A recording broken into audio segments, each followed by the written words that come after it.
యాకోబుకు దేవుడు చెప్తున్నాడు, నువ్వు వెళ్ళే ప్రతి స్థలంలో నేను నిన్ను కాపాడుతాను, లేక నిన్ను రక్షిస్తాను, నీకు తోడై ఉంటాను. దేవుని బిడ్డలుగా మనం ఎక్కడికి వెళుతున్నా మనతో ఎవరు ఉండాలంటే మనల్ని పిలిచిన దేవుడు, మనల్ని రక్షించిన దేవుడిని మనం తీసుకొని వెళ్ళాలి. కనుక మనకు తోడుగా ఆయన ఉండాలి.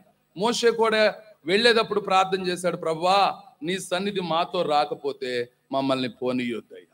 అంటే మేము వెళ్ళాలి అంటే ఎవరు ఉండాలి? నీవు మాతో వస్తేనే వెళ్తాం ప్రభువా, మాతో వస్తేనే వెళ్తాం. అలాగా దైవజనుడి నీలిషా కాలంలో పని వరకు పని అప్పగిచ్చాడు. అయ్యా మీరు ఇరుకుగా ఉంది స్థలం కనుక మీరు వెళ్ళి యోర్దానికి వెళ్ళి రాణులు నరుకొచ్చి మరి మనకు ఒక ఇల్లు కట్టండి అన్నాడు. ఎవరో దైవజనుడు. అప్పుడు వాళ్ళు ఏమన్నారు? దైవజనుడా నువ్వు మాతో వస్తేనే మేము వెళ్ళమన్నారు.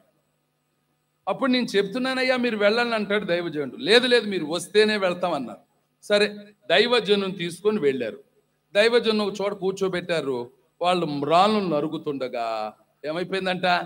గొడ్డలు ఊడి నేలలో పడిపోయింది. ఒకడు వచ్చాడు, అయ్యా దైవజనుడా ఎరువు తెచ్చిన గొడ్డలు అయ్యా అది నీళ్ళలో పడిపోయింది, నదిలో పడిపోయింది అన్నాడు. ఎక్కడ పడిపోయింది అన్నారు. ఇక్కడే పడిపోయింది అన్నారు. అయితే ఒక కొమ్మ నరకండి అన్నాడు. నరికిన కొమ్మని తెచ్చి ఎక్కడ గొడ్డలు పడిపోయిందో అక్కడ వేస్తే ఇనప గొడ్డలి చెట్టు కొమ్మ నీళ్ళలో వేస్తే అడుక్కుపోయిన ఇనప గొడ్డలి పైకి వచ్చింది. సరే అంటే ఆ గొడ్డలి మానవుని గుర్తు, చెట్టు కొమ్మ మన ప్రభువైన యేసుక్రీస్తు వారి గుర్తు. ఇప్పుడు దైవజనుడు వెళ్ళి మీరు రానున్నరికి తేండి అంటే వాళ్ళు చెప్పిందండి, అయ్యా మీరు వస్తే తప్ప మేము వెళ్ళం. అక్కడ దైవజనుడు వాళ్ళతో ఉన్నాడు కనుక వచ్చిన సమస్యను పరిష్కరించాడు. ఎరువు తెచ్చిన గొడ్డలి నష్టపోకుండా దాన్ని తిరిగి రక్షించుకున్నాడు. కనుక మన జీవితంలో మనం ఎక్కడికి వెళుతున్నా, మనం ఏది చేస్తున్నా, మనల్ని పిలిచిన దేవుడు, మనకు తోడైన దేవుడు ఉంటే తప్ప మనం కాపాడబడలేము, మనం సురక్షితంగా ఉండలేమనేది వాస్తవం. కనుక యాకోబుకు చెప్పాడు.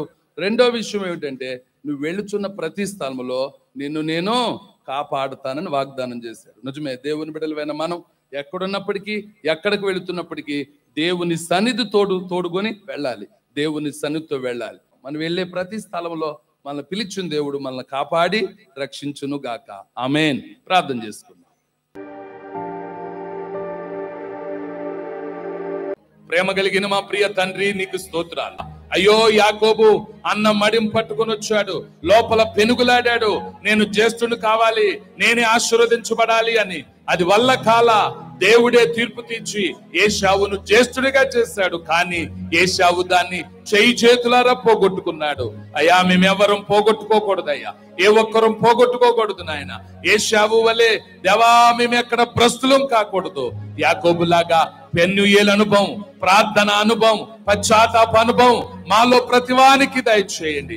ఎంతమంది అయితే ఈ రోజు ఈ వాక్యం నాకు అర్థమైంది, ప్రభు నాతో మాట్లాడాడు అని వారి చెయ్యెత్తి వారి యొక్క విధేయతను, వారి సమర్పణను, వారి యొక్క హృదయపూర్వక మీ చిత్తాన్ని నెరవేరడానికి ఇష్టపడుతున్న బిడ్డలను దర్శించండి, మేలు చేయండి, మహిమ పొందండి. మీరే జ్ఞాపకం చేసుకోమని యేసు నామమున అడుగుచున్నాము తండ్రి. ఆమేన్.